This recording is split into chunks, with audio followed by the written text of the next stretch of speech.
नारायणं नमस्कृत्य नरं चैव नरोत्तमं देवीं सरस्वतीं व्यासं ततो जयमुदीरयेत्। वंशीविभूषितकरात् नवनीरदाभात्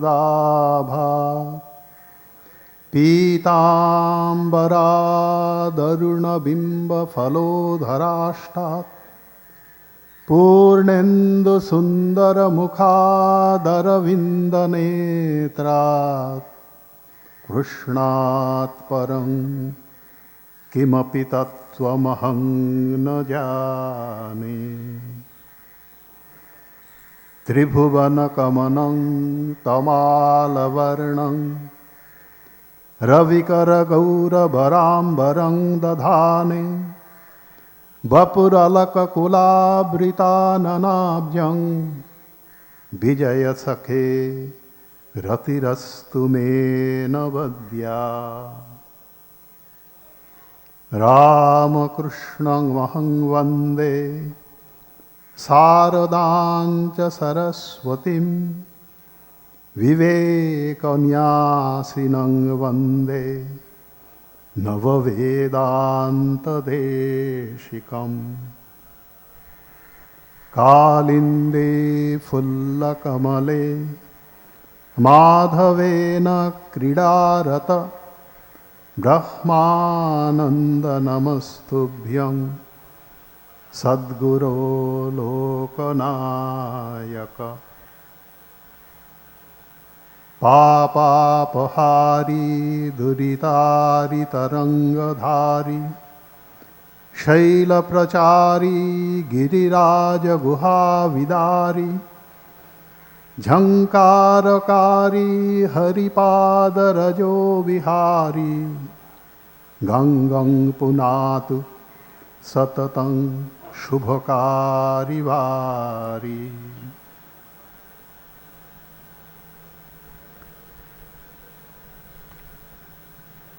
সমবেত সন্ন্যাসী মহারাজ বৃন্দ এবং উপস্থিত ভক্তমণ্ডলীকে সশ্রদ্ধ প্রণাম জানিয়ে আমাদের আজকের শ্রীমদ্ ভাগবত গ্রন্থ থেকে পাঠ এবং সংক্ষিপ্ত ব্যাখ্যা আরম্ভ করছি। শ্রীমদ্ ভাগবত এই গ্রন্থটির আলোচনা অত্যন্ত তাৎপর্যপূর্ণ, কারণ আজ আমরা ভগবান শ্রীরামকৃষ্ণদেবের মানসপুত্র স্বামী ব্রহ্মানন্দ মহারাজের প্রতিষ্ঠিত মন্দিরের শতবর্ষ উপলক্ষে এই অনুষ্ঠান আয়োজন করেছি। সেই অনুষ্ঠানে বিভিন্ন বিষয়ে চর্চা হচ্ছে, তার মধ্যে অন্যতম বিষয় হল শ্রীমদ্ ভাগবত। কারণ ভগবান শ্রীরামকৃষ্ণ সাক্ষাৎ শ্রীকৃষ্ণ এবং স্বামী ব্রহ্মানন্দ মহারাজ তিনি ছিলেন কৃষ্ণ সখা। তার ঠিক আবির্ভাবের আগে শ্রী শ্রী ঠাকুরের সেই অদ্ভুত দিব্য দর্শন যেটি হয়েছিল তার দক্ষিণেশ্বরে, সেই দিব্য দর্শন থেকে তিনি এই রাখালের তার মানসপুত্রের স্বরূপটি তখনই জানতে পেরেছিলেন। তাই সেই রাখাল মহারাজের স্বামী ব্রহ্মানন্দ মহারাজের যে মন্দির শ্রীমন্দির, সেই শ্রীমন্দিরের শতবর্ষ সংস্পর্শ উপলক্ষে যে অনুষ্ঠান হচ্ছে, সেখানে শ্রীকৃষ্ণের লীলাকথার যে অপরূপ সমৃদ্ধ ভাণ্ডার শ্রীমদ্ ভাগবতম, পুরাণ শিরোমণি শ্রীমদ্ ভাগবতম, সেখান থেকে পাঠ এবং আলোচনা অত্যন্ত তাৎপর্যপূর্ণ। ভাগবতের আত্মপ্রকাশ কিভাবে যে ভাগবতকে আজ আমরা পাচ্ছি, সেই ভাগবত কিভাবে পৃথিবীতে আত্মপ্রকাশ করলেন, সেই বিষয়ে প্রচলিত যে ধারণা, সেটি হলো ভগবান নারায়ণ স্বয়ং এই ভাগবত উপদেশ করেছিলেন ব্রহ্মাকে। ব্রহ্মা সেই ভাগবত উপদেশ করেছিলেন দেবর্ষি নারদকে। দেবর্ষি নারদ সেই ভাগবত উপদেশ করেছিলেন কৃষ্ণদ্বৈপায়ন, মহর্ষি কৃষ্ণদ্বৈপায়নকে বা বেদব্যাসকে। আর বেদব্যাস তার পুত্র ব্রহ্মর্ষি শুকদেবকে উপদেশ করেছিলেন। এবং মহর্ষি বেদব্যাস পুত্র শুকদেবকে উপদেশের আগে সেটি লিপিবদ্ধ করেছিলেন। সেজন্যই আমরা বলি বেদব্যাস হলেন অষ্টাদশ মহাপুরাণ এবং অষ্টাদশ উপপুরাণের গ্রন্থকার। সেই ভাগবতের উপদেশ আমাদের কাছে যেটি এসেছে, আমরা যে ভাগবতকে আজ পেয়েছি, সেই ভাগবত উপদেশ করেছেন ব্রহ্মর্ষি শুকদেব এবং উপদেশ করেছেন শাপগ্রস্ত মহারাজ পরীক্ষিতকে। তিনি শাপগ্রস্ত হয়েছিলেন কারণ তিনি একজন শ্রমিক ঋষির আশ্রমে উপস্থিত হয়ে পিপাসার্ত হয়ে উপস্থিত হয়েছিলেন এবং জল পান করতে চেয়েছিলেন, কিন্তু সমাধিমগ্ন সেই মহর্ষি কিছুই বুঝতে পারেননি। তিনি রাজার আগমনের কথা তিনি বিন্দুমাত্র বুঝতে পারেননি তার আশ্রমে। সেজন্য তিনি অত্যন্ত রুষ্ট হয়ে সেই ধ্যানমগ্ন মহর্ষির গলায় একটি মৃত সাপ পরিয়ে দিয়েছিলেন। এবং তার পুত্র যখন সেটি জানতে পারলেন, তখন ভয়ানক এক অভিশাপ দিয়েছিলেন যে 7 দিনের মাথায় তক্ষক দংশনে পরীক্ষিতের মৃত্যু অবধারিত। তাই ঋষির এই যে সাপ, সেই সাপ অভ্রান্ত অমোঘ সাপ, কোনোভাবেই তার অন্যথা হবে না। তাই তিনি মুনীষীদের কাছে জানতে চাইলেন, মাত্র 7 দিন আমার পরমায়ু, এই 7 দিনের মধ্যে এমন কি কাজ করলে আমার ভগবানের রতি হবে এবং আমি মৃত্যুর পর, দেহান্তের পর ভগবানের শ্রীচরণে মিলিত হতে পারব। এবং সবাই উপদেশ করেছিলেন, আপনি শ্রী ভগবানের লীলা কথা শ্রীমদ্ ভাগবত শ্রবণ করুন। তাই তিনি উপস্থিত হয়েছেন প্রায়োপবিশনে গঙ্গা তীরে। এই গঙ্গা তীরে ভাগবতের এই যে আলোচনা অনুধ্যান, সেটিও কিন্তু অত্যন্ত তাৎপর্যপূর্ণ। কারণ যে ভাগবতকে আজ আমরা পাচ্ছি, তার উপদেশ হয়েছিল গঙ্গা তীরে। আমাদের যে প্রচলিত মত, সেই অনুযায়ী সেই স্থানটি ছিল দিল্লি এবং হরিদ্বারের মধ্যবর্তী, এখনকার দিল্লি এবং হরিদ্বারের মধ্যবর্তী শুক্রতাল বলে একটি জায়গা আছে গঙ্গার তীরে। সেখানেই ব্রহ্মর্ষি শুকদেব পরীক্ষিতকে সেই ভাগবত উপদেশ করেছিলেন। কাজেই গঙ্গার তীর এই ভাগবত উপদেশের একটি অনন্য স্থান। আজকে বেলুড় মঠে গঙ্গা তীরে শ্রীরামকৃষ্ণ মহাপীঠে যে ভাগবত আলোচনা হচ্ছে, সেটিও কিন্তু তাৎপর্যপূর্ণ। কারণ ভাগবতের উৎস হয়েছিল সেই গঙ্গা তীরে, এবং আজ আমাদের আলোচনা করার সৌভাগ্য হচ্ছে সেই ভাগবতের মহা উপদেশ এই গঙ্গা তীরে। ভগবান শ্রীরামকৃষ্ণদেব এই ভাগবতকে একটি উৎকৃষ্ট স্থান দিয়েছেন। কথামৃতে আমরা পাই শ্রী শ্রী ঠাকুর নিজেই বলেছেন, আমার এই অবস্থার পর, অর্থাৎ তার দিব্যোন্মাদ অবস্থার পর, তিনি যেখানে ভাগবত, অধ্যাত্ম, মহাভারত পাঠ হতো সেখানেই তিনি গিয়ে উপস্থিত হতেন।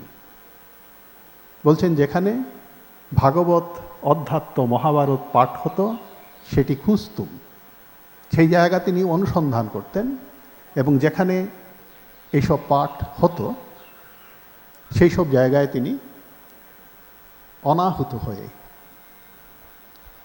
কোনো নিমন্ত্রণের অপেক্ষা না রেখে, তিনি নিজের আবেগে সেই সব শাস্ত্র গ্রন্থের প্রতি তীব্র আকর্ষণে তিনি সেখানে গিয়ে উপস্থিত হতেন।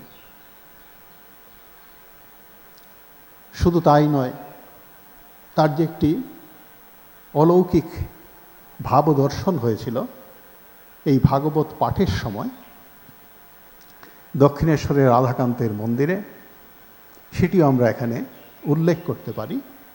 অত্যন্ত তাৎপর্যপূর্ণ সেই ভাবদর্শন। একদিন যখন রাধাকান্তের মন্দিরে তিনি তন্ময় হয়ে ভাগবত পাঠ শ্রবণ করছেন, তখন হঠাৎ করে তিনি দেখতে পেলেন সেখানে উপস্থিত হয়েছেন দিব্য পুরুষ, উজ্জ্বল তার, জ্যোতির্ময় তার দেহকান্তি, পরম পুরুষ ভগবান শ্রীকৃষ্ণ। এবং শ্রী শ্রী ঠাকুর দেখতে পেলেন যে একটা মোটা দড়ির মতো আলোকমালা এসে শ্রীকৃষ্ণের পাদস্পর্শ করল, তারপর ভক্ত শ্রীরামকৃষ্ণের হৃদয় স্পর্শ করল, এবং তারপর ভাগবত গ্রন্থ স্পর্শ করল। একটি অদ্ভুত দর্শন।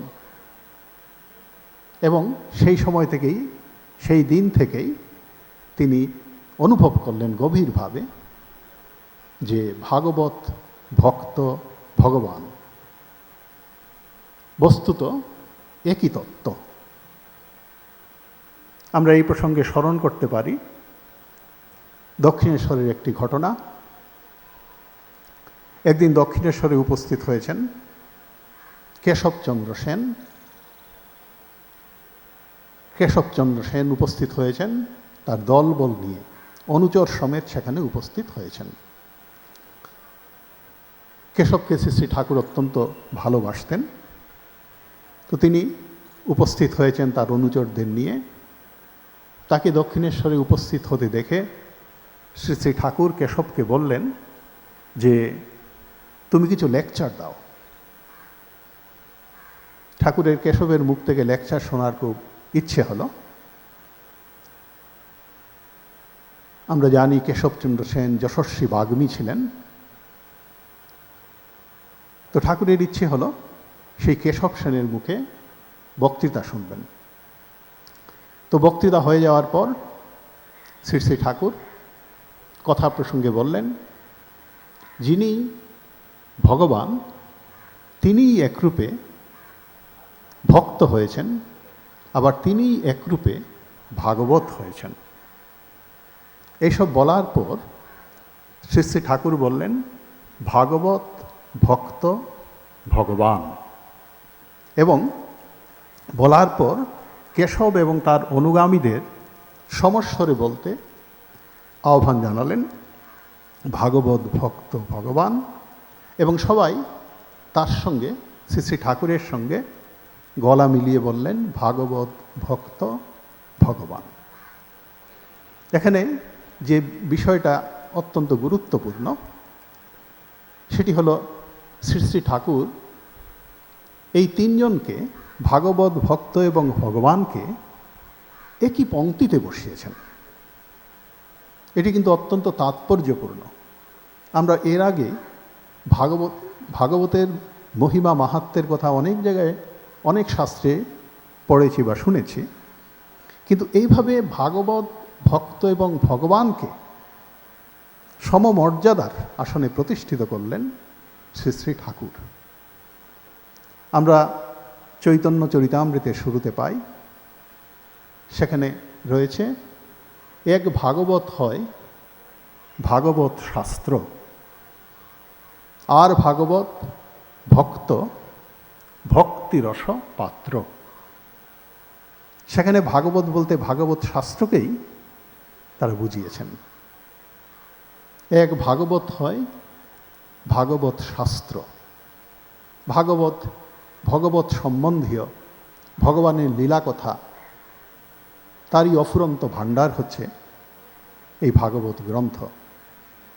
আর যিনি ভক্ত তাকেও বলা হয় ভাগবত। কিন্তু শ্রী শ্রী ঠাকুর এখানে ভাগবতকে ভগবানের সমান মর্যাদা দিলেন। এই প্রসঙ্গে আমরা স্মরণ করতে পারি আচার্য শঙ্করের কথা। আচার্য শঙ্কর বেদান্তের, অদ্বৈত বেদান্তের ব্যাখ্যাতা। শুধু ব্যাখ্যাতা বললে হয়তো কম বলা হবে, সর্বোৎকৃষ্ট সর্বাগ্রগণ্য ব্যাখ্যাতা হলেন আচার্য শঙ্কর। তিনি যেভাবে অদ্বৈত বেদান্তকে ব্যাখ্যা করেছেন, অদ্বৈত বেদান্ত এবং আচার্য শঙ্কর প্রায় সমার্থক হয়ে গেছে। আচার্য শঙ্করের বেদান্ত মানে অদ্বৈত বেদান্ত, অদ্বৈত বেদান্ত মানে আচার্য শঙ্কর ব্যাখ্যাত বেদান্ত। পরবর্তীকালে অবশ্যই সেই শঙ্করাচার্যের যে দার্শনিক অদ্বৈত দর্শনের মতবাদ, তাকে ভিত্তি করে আরও বিভিন্ন গ্রন্থ রচিত হয়েছে, যুক্তিতর্কের সমাবেশ করা হয়েছে গ্রন্থগুলিতে, কিন্তু উৎস সবাই কিন্তু আজ ধরে নিয়েছে অদ্বৈত বেদান্তের হলো আচার্য শঙ্করের ভাষ্য। তা আচার্য শঙ্কর তিনটি প্রস্থানের ভাষ্য লিখেছেন: শ্রুতি অর্থাৎ উপনিষদ, স্মৃতি অর্থাৎ ভগবদ্গীতা, আর ন্যায় অর্থাৎ ব্রহ্মসূত্র, বেদান্ত সূত্র। সেই বেদান্ত সূত্রের মধ্যে একটি হলো শাস্ত্র যৌনিত্বাৎ। শাস্ত্রের উৎস হচ্ছে ভগবান, তার থেকেই শাস্ত্র উৎসারিত হয়েছে। কিন্তু সেখানেও কিন্তু আচার্য শঙ্কর শাস্ত্র এবং ভগবানকে একই মর্যাদার আসনে বসাননি। সেখানে ভাষ্যে আচার্য শঙ্কর বলেছেন, অস্য মহদাদে ঋগ্বেদাদে শাস্ত্রস্য। তারপর বেশ কয়েকটি বিশেষণ দিয়েছেন সেই শাস্ত্রের। শাস্ত্রের যে ব্যাপকতা, শাস্ত্রের মধ্যে যে বিভিন্ন বিষয়ের অবতারণা আলোকপাত করা হয়েছে, সেগুলো অতি সংক্ষেপে তিনি বলেছেন এবং বলার পর বলছেন সেই শাস্ত্র হচ্ছে সর্বজ্ঞ কল্প। সর্বজ্ঞ কল্প মানে সর্বজ্ঞের মতো। বলেননি শাস্ত্র হচ্ছে সর্বজ্ঞ, এক ভগবানই হচ্ছেন সর্বজ্ঞ। যদিও শাস্ত্রের উৎস হচ্ছে ভগবান, ভগবান থেকেই উৎসারিত হয়েছে শাস্ত্র, কিন্তু সেই শাস্ত্রকে কিন্তু ভগবানের মর্যাদা সেখানে দেওয়া হয়নি। আচার্য শঙ্কর তার ভাষ্যেও কিন্তু সেটি উল্লেখ করেননি, বরং বলতে গিয়ে বলেছেন যে সর্বজ্ঞ তুল্য হল শাস্ত্র। সর্বজ্ঞ ভগবান তিনি চিন্ময়, সচ্চিদানন্দ পরমেশ্বর তিনি চিন্ময়। কিন্তু শাস্ত্র সেখানে যত বিষয়ের আলোচনাই থাকুক না কেন, বলেছেন আচার্য শঙ্কর, সেই শাস্ত্র হচ্ছে প্রদীপবৎ সর্বার্থাবদ্যোতি। প্রদীপের মতো, আলোর মতো সমস্ত বিষয়ের প্রকাশক। বিশাল এক দাবি করেছেন কিন্তু আচার্য শঙ্কর। সমস্ত বিষয়ের প্রকাশক। অনেকেই সেটাকে আজকাল মানতে চান না, মানেন না, কিন্তু আচার্য শঙ্কর সেই কথা বলেছেন। সমস্ত বিষয়ের প্রকাশক হচ্ছে শাস্ত্র।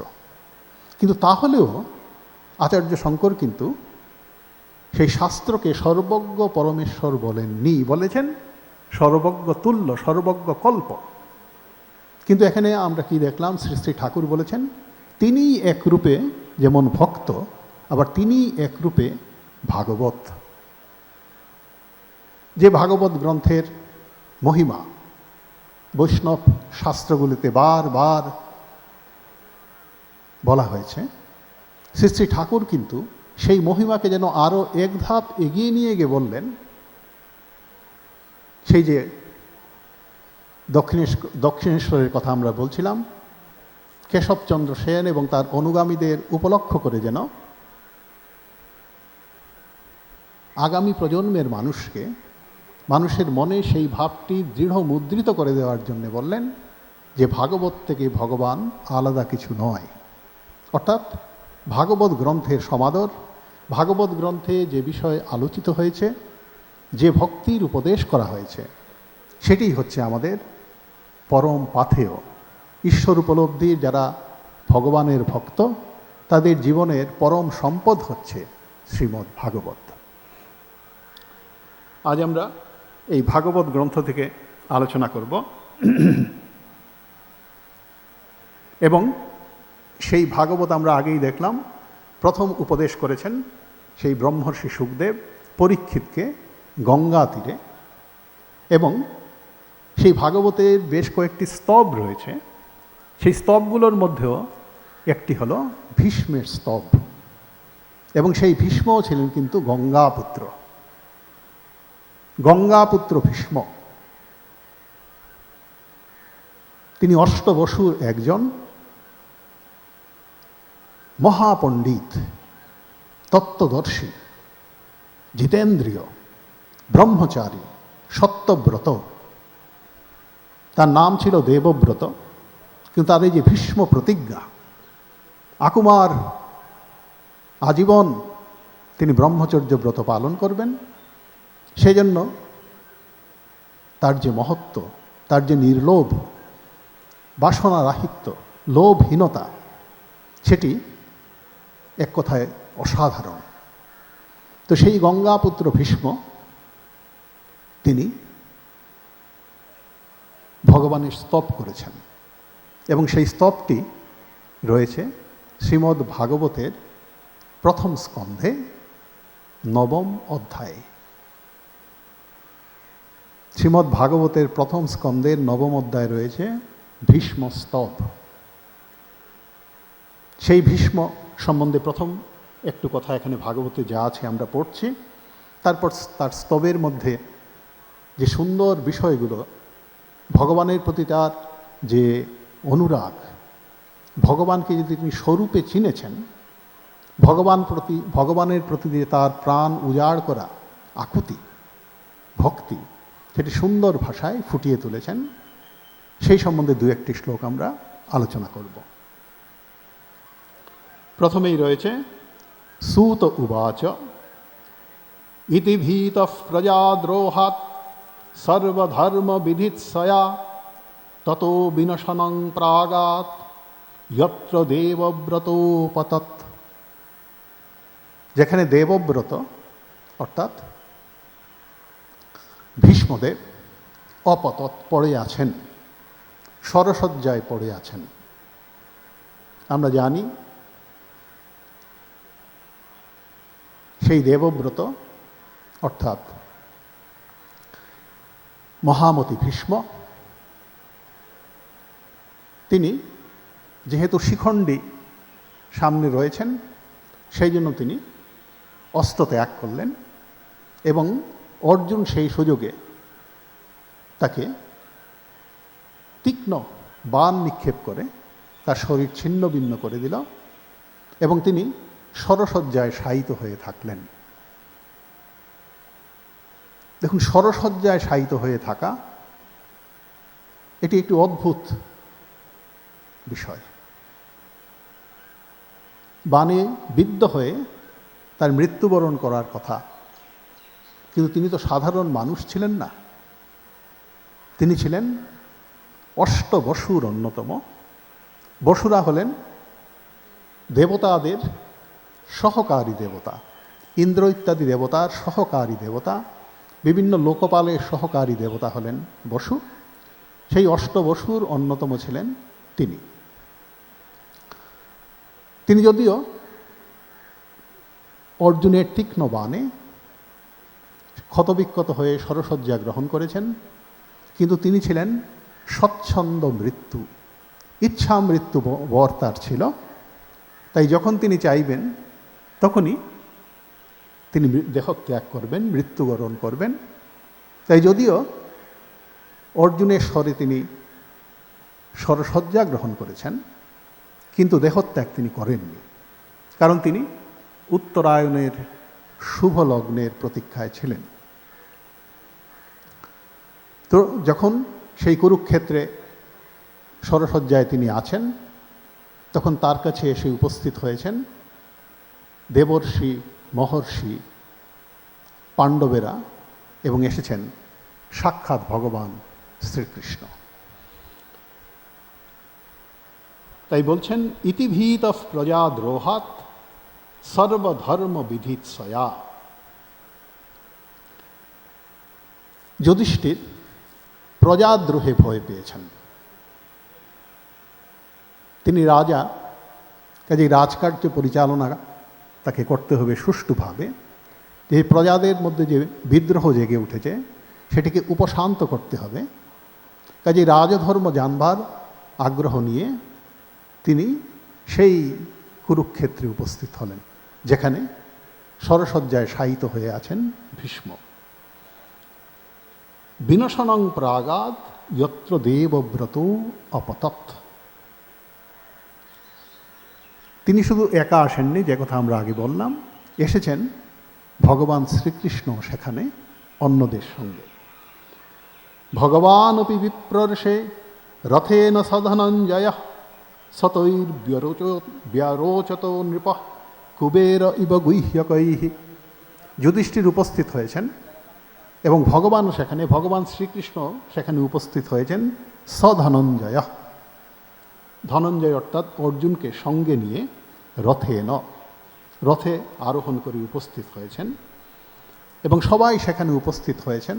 এবং রাজা যুধিষ্ঠির, ভাগবতকার বলছেন, অত্যন্ত শোভাপ্রাপ্ত হচ্ছেন সেখানে।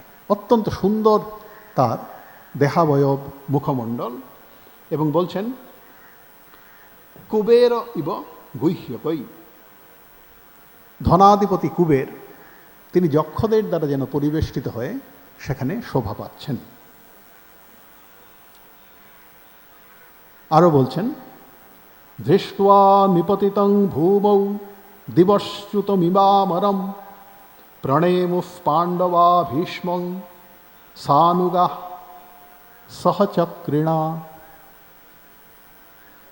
দৃष्ट्वा নিপতিতং ভূমৌ, সবাই সেখানে ছুটে এসেছেন। ছুটে এসে কি দেখলেন? শরশয্যায় মৃত্যুর প্রহর গুনছেন ভীষ্ম, কিন্তু তার কি অপরূপ কান্তি! ভাগবতকার বলছেন যেন দিবশ্চ্যুতম ইবামরম, স্বর্গ থেকে ভ্রষ্ট, স্বর্গ থেকে বিচ্যুত হয়েছেন একজন দেবতা।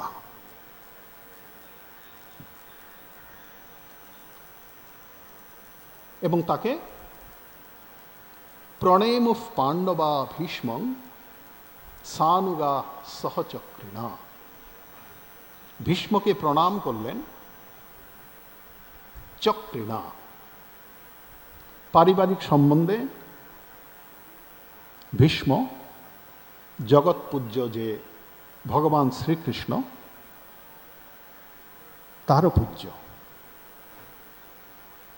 জগৎপূজ্য যে ভগবান শ্রীকৃষ্ণ, তারও পূজ্য সেই দেবব্রত ভীষ্ম পারিবারিক সম্বন্ধে। কিন্তু এখানে ভগবানের মহিমা, তিনি নরলীলার অনুসরণ করে সেই ভীষ্মকেও প্রণাম জানালেন। যদিও তিনি জগদীশ্বর, সবার প্রণাম তার কাছেই উপস্থিত হয়। বিভিন্ন দেবতাকে উদ্দেশ্য করে আমরা যে প্রণাম নিবেদন করি, সমস্ত প্রণাম সেই অচ্যুত ভগবানের কাছেই এসে উপস্থিত হয়। সেই ভগবান কিনা তাকেও প্রণাম করলেন। এই নরলীলা বরণ করেছেন তিনি, তাই সেই নরলীলার অধীনে থেকে তিনিও তাকে প্রণাম জানালেন। তাই বলছেন প্রণেম পাণ্ডবা ভীষ্মং সানুগা।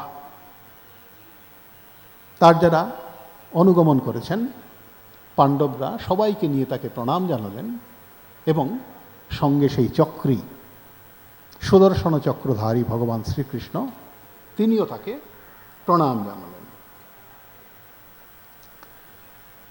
সেই ভীষ্ম তাদেরকে সেখানে উপস্থিত হয়েছেন, তাকে প্রণাম জানিয়েছেন, সবই বুঝতে পারলেন। বুঝতে পেরে তান সমেতান মহাভাগান উপলভ্য বসুত্তমঃ পূজয়ামাস ধর্মজ্ঞ দেশকাল বিভাগবিৎ। তান সমেতান মহাভাগান উপলভ্য বসুত্তমঃ। বসুদের মধ্যে, অষ্টবসুর মধ্যে যিনি শ্রেষ্ঠ, গঙ্গাপুত্র ভীষ্ম, তিনি পূজয়ামাস সমেতান তান দেশকাল বিভাগবিৎ। কোন দেশে, কোন স্থানে, কোন সময়ে মানুষের কর্তব্য অকর্তব্য সব কিছু জানেন। তাই তিনি সবাইকেই পূজয়ামাস, তিনি শুয়ে থেকেই তার প্রণামাঞ্জলি নিবেদন করলেন।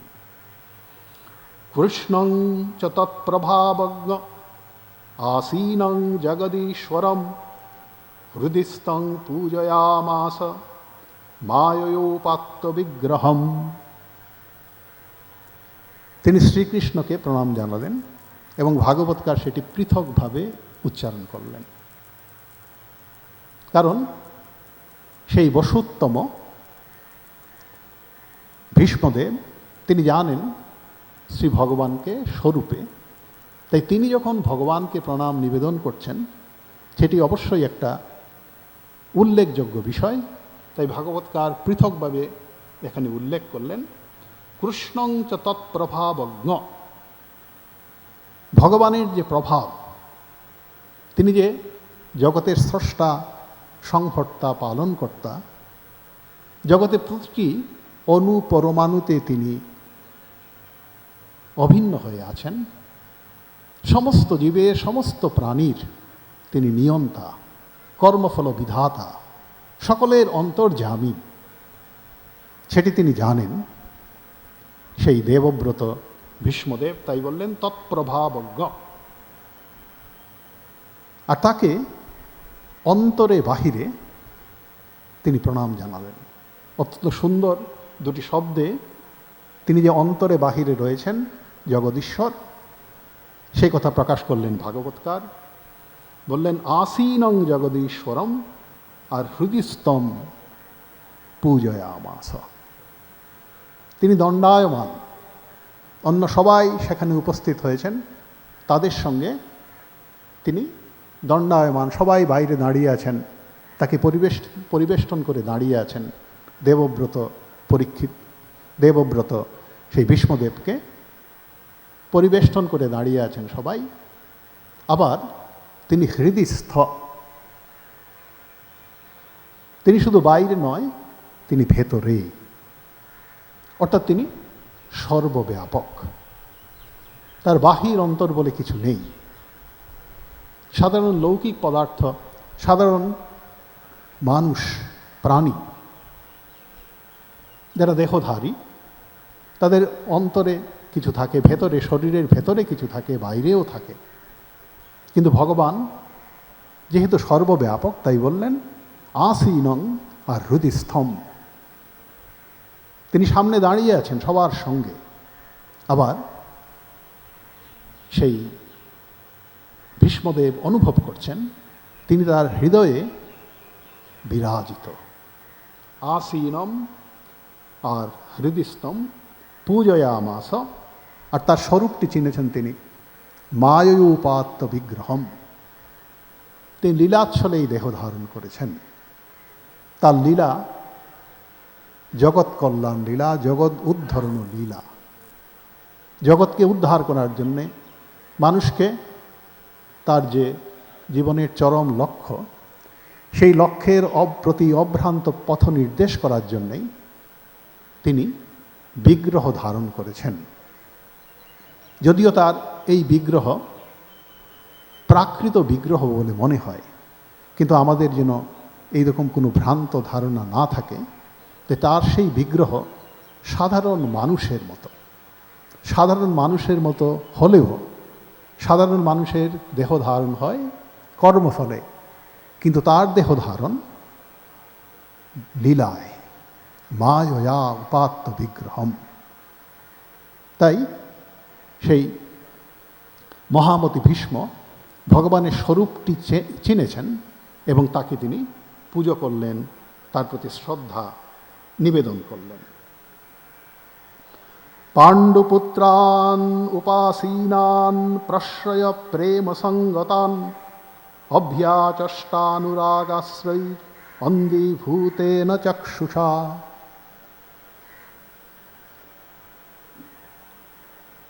পাণ্ডুপুত্রান উপাসীনান প্রশ্রয় প্রেম সঙ্গতান। প্রশ্রয় অর্থাৎ বিনয়, প্রেম অর্থাৎ স্নেহ। সেই বিনয় এবং স্নেহে সঙ্গত হয়ে তারা সেখানে অভ্যাচষ্ট প্রশ্রয় প্রেম সঙ্গতান পাণ্ডুপুত্রান উপাসীনান। তারা সেখানে উপাসীন মানে বসেছেন, অত্যন্ত বিনয়ের সঙ্গে, অত্যন্ত স্নেহে বিগলিত হয়ে তারা সেখানে উপস্থিত হয়েছেন। পাণ্ডবেরা সেখানে এসেছেন, পাণ্ডবদের পরিচয় দিচ্ছেন। পাণ্ডুপুত্রান উপাসীনান প্রশ্রয় প্রেম সঙ্গতান অভ্যাচষ্টান অনুরাগাশ্রৈ অঙ্গীভূতেন চক্ষুষা। অনুরাগাশ্রৈ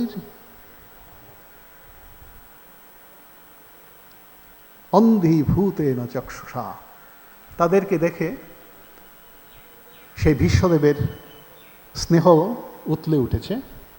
তিনিও তাদের প্রতি অত্যন্ত অনুরাগ অনুভব করছেন, প্রেম স্নেহ অনুভব করছেন তার অন্তরের গভীরে। প্রেম যেন উতলে উঠেছে, উদ্বেল হয়েছে, তাই তার চোখ অশ্রুসিক্ত হয়েছে।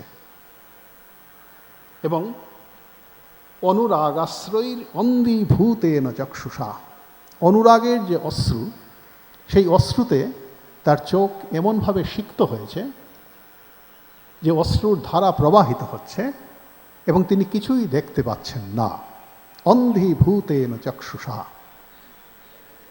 পাণ্ডবদের প্রতি তার এত অনুরাগ, সেই অনুরাগে তার চোখ থেকে অবিরাম ধারায় অশ্রু প্রবাহিত হচ্ছে। কথামৃতে আমরা এই প্রসঙ্গে স্মরণ করতে পারি, কথামৃতে ঠাকুর বলেছেন দু এক জায়গায় যে যখন সেখানে উপস্থিত হয়েছেন পাণ্ডবেরা শ্রীকৃষ্ণকে সঙ্গে নিয়ে, তখন একজন বিস্মিত হয়ে শ্রীকৃষ্ণকে বললেন, দেখুন পিতামহ তিনি এমন জ্ঞানী, তত্ত্বদর্শী, তিনি সাধারণ মানুষের মতো এই মৃত্যুর আগে অশ্রুপাত করছেন, অশ্রু বিসর্জন করছেন।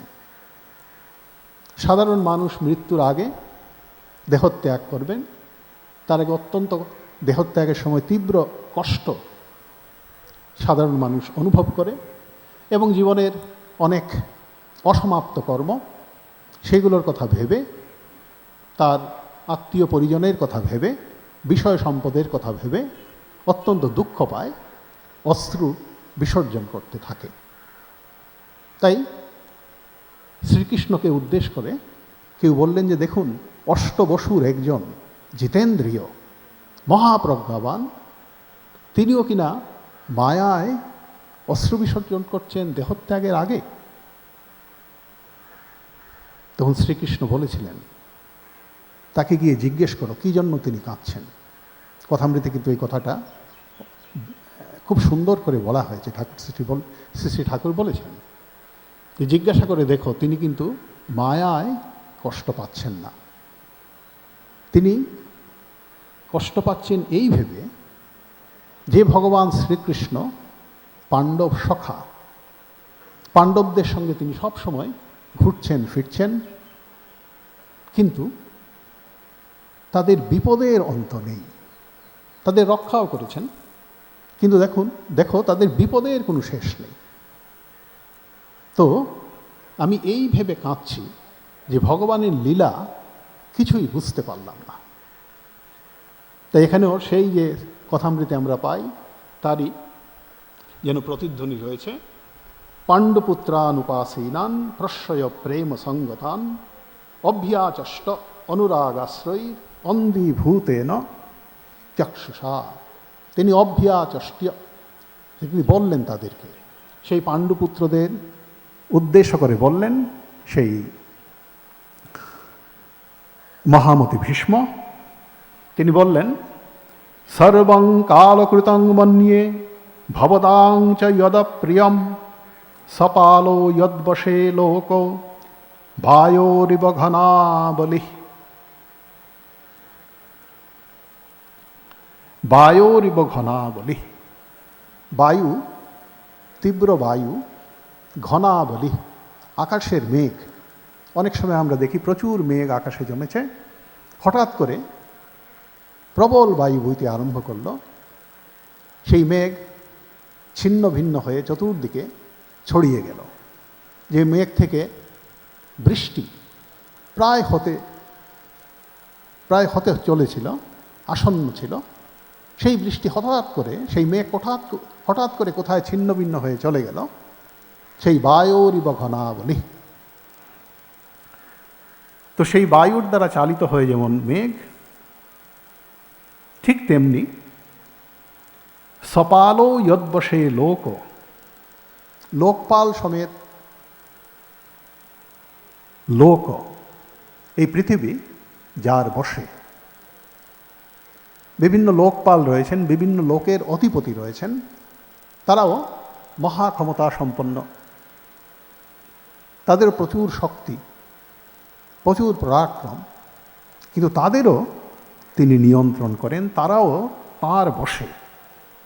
যেমন মেঘ, তীব্র মেঘ, প্রচণ্ড মেঘ, বিশাল ঘন অন্ধকার হয়ে আছে, কিন্তু হঠাৎ করে তীব্র বায়ুবেগে সেই মেঘ চারদিকে ছড়িয়ে যায়, দূর হয়ে যায়, আর বৃষ্টি হয় না। ঠিক তেমনি এত শক্তিশালী যে বায়ু, সেরকম ভগবানেরও শক্তি প্রচণ্ড শক্তি, সেই শক্তি অতুলনীয় শক্তি। তাই বলতেন সপালো যদ্বশে লোক বায়োরিব ঘনাবলি। আর বলছেন সর্বং কালকৃতং মন্যে ভবতাম যদ অপ্রিয়ম। বলছেন ভবতাম যদ অপ্রিয়ম। ভীষ্মদেব বলছেন পাণ্ডুপুত্রদের, তোমাদের জীবনে যা কিছু অপ্রিয়, অনাকাঙ্ক্ষিত, যা তোমাদের অভিষ্ট নয়, কাঙ্ক্ষিত নয়, অনভিপ্রেত বিষয় ঘটেছে, সেগুলো কিন্তু কালকৃতং মন্যে, ওই কাল অর্থাৎ মহাকাল, মানে ভগবানের ইচ্ছাতেই এইসব ঘটেছে। আর ভগবান শ্রীকৃষ্ণের, যিনি তাদের সঙ্গে সঙ্গে ঘুরছেন, তার স্বরূপ প্রকাশ করতে গিয়ে ভীষ্মদেব বলছেন, এষ বৈ ভগবান সাক্ষাৎ আদ্য নারায়ণঃ পুমাन् মোহয়ন মায়য়া লোকং গূঢ়শ্চরতি বৃষ্ণিষু। গূঢ়শ্চরতি বৃষ্ণিষু, যদুকুলে তিনি অবতীর্ণ হয়েছেন, কিন্তু আত্মগোপন করে। নিজের যে পরাক্রান্ত রূপটি, তিনি জগদীশ্বর, সেই রূপটিকে গোপন করে তিনি অবতীর্ণ হয়েছেন। আর তিনি হলেন ষড়ৈশ্বর্যশালী ভগবান। যদিও তিনি সাধারণ মানুষ, এবং কোনো পারিবারিক সম্বন্ধে তোমাদের সঙ্গে সম্বন্ধযুক্ত, কিন্তু তাহলেও তিনি কিন্তু ষড়ৈশ্বর্যশালী ভগবান এবং সাক্ষাৎ ভগবান। যদিও তিনি দেহধারী প্রাকৃত মানুষের মতো, তাহলেও তোমরা কিন্তু এই ভ্রমটি করবে না যে তিনি সাধারণ মানুষ এবং তিনি হচ্ছেন আদি কারণ, আদ্য। পৃথিবীর সমস্ত পদার্থের একটি কারণ রয়েছে, কিন্তু পৃথিবীর সমস্ত পদার্থে যেসব কারণ, সেই কারণও কারণ, সর্বকারণও কারণ হলেন শ্রী ভগবান। তাই তিনি আদি কারণ এবং তিনি পুমান, অর্থাৎ পরম পুরুষ। সাধারণ মানুষের মতো হলেও তিনি বস্তুতপক্ষে পরম পুরুষ। আর মোহয়ন মায়য়া লোকম, তার মায়ার বশবর্তী সবাই। আমাদের যে অভিমান, অহংকার, যে আমাদের কত ক্ষমতা, পরাক্রম, শক্তি, আমাদের ইচ্ছায় আমরা যা খুশি করতে পারি, বলছেন এগুলো বাতুলতা মাত্র। আমাদের এই যে বলা যে আমরা করতে পারি অনেক কিছু, আস্ফালন আমরা করি, সেগুলো হচ্ছে এক কথায় অসার, অসার বাতুলতা মাত্র। আমরা কিছুই করতে পারি না, যেহেতু আমাদের সমস্ত ক্ষমতার মূল হচ্ছেন তিনি। তিনিই আমাদের পরিচালিত করেন। আমাদের মনের চিন্তা, যে আমরা মন নিয়ে তো গর্ব অনুভব করি, অহংকার আমাদের, সেই মন সম্পূর্ণভাবে ভগবানের নিয়ন্ত্রণের মধ্যে আছে, তার নিয়ন্ত্রণের অধীন। তাই বলছেন মোহয়ন মায়য়া লোকম, তিনি মুগ্ধ করে রেখেছেন। আমরা ভাবি আমাদের শক্তি রয়েছে, আমাদের স্বতন্ত্রতা, স্বাধীনতা রয়েছে। বলছেন এই স্বাধীনতা বস্তুপক্ষে আমাদের নয়, তিনি আমাদের ভুলিয়ে রেখেছেন। তাই আমরা ভাবছি যে আমরা বুঝি স্বাধীন, আসলে তা নয়। শ্রী ভীষ্ম উবাচ, এবং ভীষ্ম তার স্তব আরম্ভ করেছেন। এতক্ষণ তিনি যেন একটু গৌরচন্দ্রিকা করলেন, ভগবান শ্রীকৃষ্ণ কেমন, কি তার স্বরূপ। পাণ্ডুপুত্ররা সেখানে উপস্থিত হয়েছেন একই সঙ্গে, ভগবানকে সঙ্গে নিয়ে, কিন্তু হলেও ভগবান যে তাদের থেকে সম্পূর্ণভাবে বিলক্ষণ, স্বতন্ত্র, সেটি বুঝিয়ে দিলেন। দিয়ে এবার তার যে তিনি ভক্ত, সেই মহামতি যে ভীষ্মদেব, তিনিও যে প্রকৃতপক্ষে একজন ভক্ত, সেই ভক্ত হৃদয়ের যে আকুতি, অনুরাগ, সেটি তিনি এখন ফুটিয়ে তুলছেন, ভগবানের কাছে প্রার্থনা জানাচ্ছেন। শ্রী ভীষ্ম উবাচ, ইতিমতিরূপকল্পিতা বিতৃষ্ণা ভগবতী সাত্বত পুঙ্গবে বিভূম্নি স্বসুখমুপগতে ক্বচিদ বিহর্তুং প্রকৃতমুপেশি যদ্ভব প্রবাহ। বলছেন বিভূম্নি, সর্ববৃহৎ হচ্ছেন তিনি, তার থেকে বৃহৎ আর কেউ নয়। আমাদের চিন্তায় পৃথিবী বিশাল, সমুদ্র বিশাল, হিমালয় বিশাল, কিন্তু তাদের সব কিছুকে আবৃত করে রেখেছেন যিনি, তিনিই প্রকৃতপক্ষে বিশাল। তাই সুন্দর তার একটি বিশেষণ দিলেন বিভূম্নি। যদিও তিনি যদুকুলে অবতীর্ণ হয়েছেন সাত্বত পুঙ্গবে, এবং তিনি ভগবতী, তিনি ভগবান, তিনি ষড়ৈশ্বর্যশালী। কাজেই ষড়ৈশ্বর্যশালী সেই যে সর্ববৃহৎ এবং যদুবংশে অবতীর্ণ ভগবান, বলছেন তার প্রতি ইতি মতির উপকল্পিতা বিতৃষ্ণা, বিতৃষ্ণা মতি উপকল্পিতা অস্তু। কারণ তিনি জানেন, মহামতি ভীষ্ম, যে ভগবানকে কি করে মানুষ উপলব্ধি করতে পারবে, তার স্বরূপের সঙ্গে তার সাক্ষাৎ পরিচয় কিভাবে ঘটবে, যখন মনটি হবে সম্পূর্ণভাবে শুদ্ধ। তাই বলছেন তার এই মতির উপকল্পিতা বিতৃষ্ণা, আমার এই মতি, আমার এই মন, সেটা বিতৃষ্ণামতি, সম্পূর্ণভাবে মলিনতা কলুষ মুক্ত হোক, তাই প্রার্থনা আগে জানাচ্ছেন। যদিও তিনি জানেন যে ভগবানের কৃপাতেই তার দর্শন লাভ হবে, কিন্তু দর্শন তো করবেন তিনি, ভক্ত ভগবানকে অনুভব করবেন, তাকে স্বরূপে চিনবেন, কিন্তু এই স্বরূপে চেনার অনুভব করার যে উপায়, সেই বিতৃষ্ণামতি প্রার্থনা করছেন সেটিও যেন তিনিই জাগিয়ে তোলেন। যেন বলতে চাচ্ছেন ভক্ত হয়ে যে তার নিজের সামর্থ্য অত্যন্ত সীমিত, বা সামর্থ্য নেই বললেই চলে। কাজেই যে কলুষিত মন সাধারণ মানুষের, সেই কলুষিত মন যেন বিশুদ্ধ নিষ্পাপ হয় তার কৃপায়। তাই বলছেন যে আমি তোমার স্বরূপকে উপলব্ধি করতে অত্যন্ত ব্যাকুল আগ্রহী, আমার সেই মতিটি বিতৃষ্ণামতি হয়ে আমার কাছে ধরা দিক। অর্থাৎ সমস্ত তৃষ্ণা মলিনতা যেন মুক্ত হয়। তাহলে কি হবে? যদ্ভব প্রবাহ, এই সংসারের যে প্রবাহ, জন্ম মৃত্যুর যে প্রবাহ, জন্মগ্রহণ মৃত্যুবরণ, আবার জন্মগ্রহণ আবার মৃত্যুবরণ, এই যে সংসার প্রবাহ, সেই প্রবাহ থেকে হবে চিরতরে নিষ্কৃতি। তারপরে ভগবানের এই সগুণ নির্গুণ রূপের একটা অদ্ভুত অনবদ্য সুন্দর পরিচয় তিনি এখানে দিচ্ছেন। বলছেন,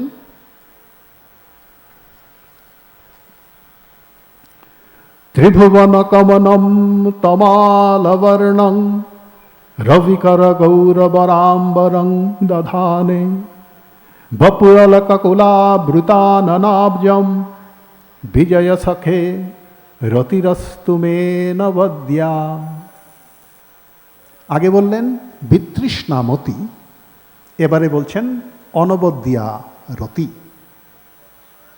মন থেকে সমস্ত কলুষ, পাপ, তৃষ্ণা, ভোগের আকাঙ্ক্ষা, অহংকার, ক্ষমতা লিপ্সা সব কিছু দূর হোক, কিন্তু সেটাই যথেষ্ট নয়। বলছেন অনবদ্যা রতি। শুধু বৈরাগ্য হলে হবে না।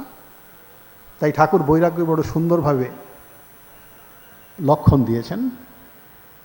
বলেছেন শুধুমাত্র বিতৃষ্ণা নয়, ভগবানের প্রতি তীব্র অনুরাগ, দুটি মিলেই বৈরাগ্য। তো এখানে আমরা ভাগবতের কথায় তার প্রতিধ্বনি শুনতে পাচ্ছি।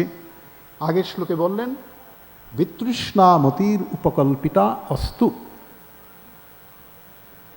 আমার মতিটি হোক সমস্ত তৃষ্ণামুক্ত, বাসনা কলুষ মুক্ত। আর বলছেন আমার রতিটি হোক, তোমার প্রতি গভীর যে প্রেম, যে ভালোবাসা, সেটি যেন অন্য কোনো প্রেম ভালোবাসার দ্বারা কলুষিত না হয়। এটিও কিন্তু ভগবানের কাছে প্রার্থনা জানাচ্ছেন মহামতি ভীষ্ম। এবং কি তার অপরূপ সুন্দর রূপ, ভুবনমোহন রূপ দেখিয়েই কিন্তু তিনি ভক্তের মনে, ভক্তের হৃদয়ে তার প্রতি প্রেম ভক্তি জাগিয়ে তোলেন। তার যে অনিন্দ সুন্দর রূপ, সেই রূপেই কিন্তু মানুষ, ভক্তজন তার প্রতি আকৃষ্ট হয়। এবং এই রূপের কি মহিমা এখানে ভাগবতকার বলছেন, মহামতি ভীষ্ম আমাদের জানিয়ে দিচ্ছেন। তার সেই রূপের মধ্যে সগুণ এবং নির্গুণ দুয়েরই অপূর্ব সুন্দর মিশ্রণ। প্রচলিত ধারণা যেটি সগুণ তা নির্গুণ হতে পারে না, যা নির্গুণ সেটি সগুণ হতে পারে না। কিন্তু শ্রী শ্রী ঠাকুর নিজের জীবনে অনুভব করেছেন, এবং স্বামী বিবেকানন্দ তার বিখ্যাত আরতিক স্তবের মধ্যে বলেছেন নির্গুণ গুণময়। তাই এখানে বলছেন ত্রিভুবন কমনম তমালবর্ণম, ত্রিভুবনের মধ্যে এমন কমনীয় সুন্দর রূপ আর নেই। আর তমাল বর্ণম, গভীর নীল বর্ণ, তমালের যে বর্ণ গভীর নীল, সেই গভীর নীল বর্ণ হচ্ছে তার শরীরের রং। আর রবিকর গৌরবরাম্বরং দধানে, আর অন্যদিকে তোমার এই গাঢ় নীল তনু একদিকে, অন্যদিকে সেই নীল আকাশের মতো তোমার সেই গায়ে যেন সূর্যের ছটার মতো পীতাম্বর জড়ানো আছে। রবিকর গৌরবরাম্বরম। রবি অর্থাৎ সূর্য, তার যে কর অর্থাৎ কিরণ, সেটি দিয়ে যেন গৌরব অম্বরম, পীতবসন, তার যে তমালের বর্ণ, তমালের মতো গভীর নীল কমনীয় বর্ণ, সেখানে ছড়ানো রয়েছে গৌরবর্ণের উজ্জ্বল সেই বস্ত্র, সূর্যের ছটার মতো সেই পীতাম্বর। তো তিনি আমাদের কাছে হিরণ্যবর্ণ হয়ে যেন আত্মপ্রকাশ করলেন, ধরা দিলেন হিরণ্যবর্ণ হয়ে। তাই রবিকর গৌরবরাম্বরং দধানি, সেই তমাল ও নীল বর্ণ যেন নির্গুণ ব্রহ্মের প্রতীক, আর সগুণ সাকার ব্রহ্মের প্রতীক হল সেই উজ্জ্বল গৌরবরণ, গৌরবস্ত্র, গৌরবরাম্বরং দধানে। আর বপুর অলককুলাবৃতাননাব্জম, আর তার মুখমণ্ডলে যে অলক রাশি, কুন্তল কেশ রাশি, সেটি ছড়িয়ে পড়ছে, অর্থাৎ তার দেহকান্তি, বস্ত্রকান্তি এবং মুখের যে শোভা, সেটি এক কথায় ত্রিভুবন কমনম। এই ত্রিভুবনে এই অপরূপ সুন্দর সুন্দর মুখের দেহকান্তির কোনো তুলনা নেই। এবং বলছেন বিজয় সখে রতিরস্তুমে অনবদ্যা।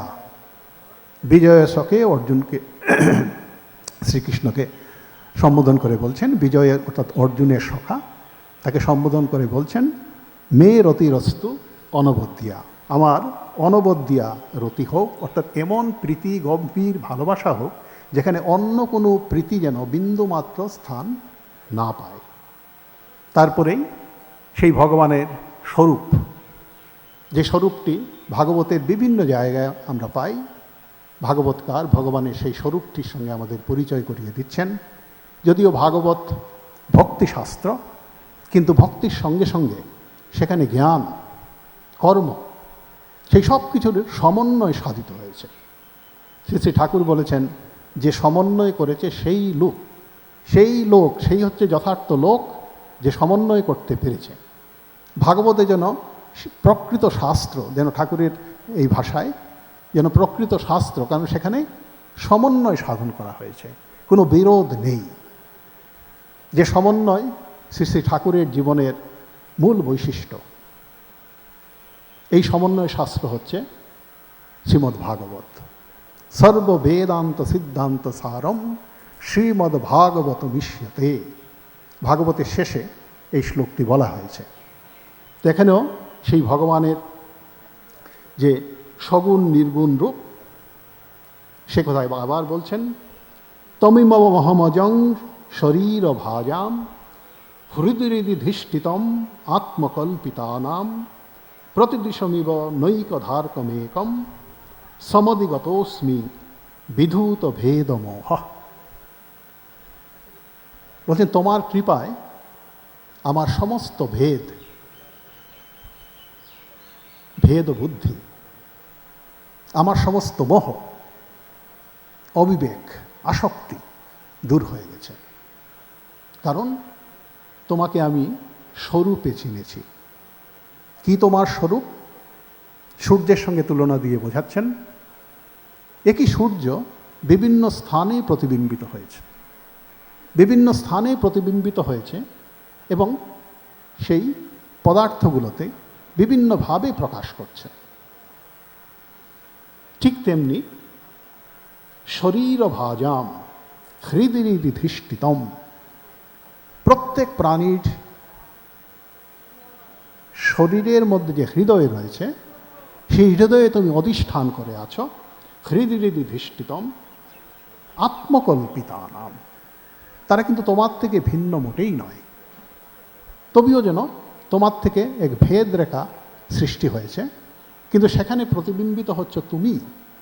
অর্থাৎ যদিও আপাত দৃষ্টিতে মনে হয় তাদের বুঝি স্বতন্ত্র সত্তা রয়েছে, কিন্তু সেই আপাত দৃষ্টিতে আমাদের যে ধারণা, সেই ধারণা ভ্রান্ত ধারণা, সেটাই বুঝিয়ে দিচ্ছেন। প্রতিদিশমে ইব নৈকধার্কমেকম, একম অর্কম, অর্ক একটি, কিন্তু বিভিন্ন স্থানে প্রতিবিম্বিত হয়েছে, বিভিন্নভাবে প্রকাশিত হচ্ছে। আর বলছেন বিধু সমাধিগত অস্মি বিধূত ভেদ মোহ, আমি সমাধিগত হয়েছি, আমি জানতে পেরেছি আমার সমস্ত ভেদ দূর হয়ে গেছে। সূত উবাচ কৃষ্ণ এবং ভগবতী মনোবাগদৃষ্টিবৃত্তিবিহ আত্মন্যাত্মানমাবেশ্য সোন্তশ্বাস উপারমত। অদ্ভুত তার জীবন অবসান। উত্তরায়ণের অপেক্ষায় তিনি ছিলেন, উত্তরায়ণকাল উপস্থিত হয়েছে এবং তার শিয়রের পার্শ্বে দাঁড়িয়ে আছেন আর কেউ নয়, সাক্ষাৎ পরমেশ্বর, তার হৃদয় বল্লভ, হৃদয়ের দেবতা শ্রীকৃষ্ণ। সেই ভগবানে দৃষ্টি নিবদ্ধ রেখে তিনি অন্তঃশ্বাস উপারমত, তার অন্তঃশ্বাস, ভেতরের যে শ্বাস, সেটি মিলিয়ে গেল ভগবানের পাদপদ্মে। কৃষ্ণায় বাসুদেবায় হরয়ে পরমাত্মনে প্রণতক্লেশনাশায় গোবিন্দায় নমো নমঃ।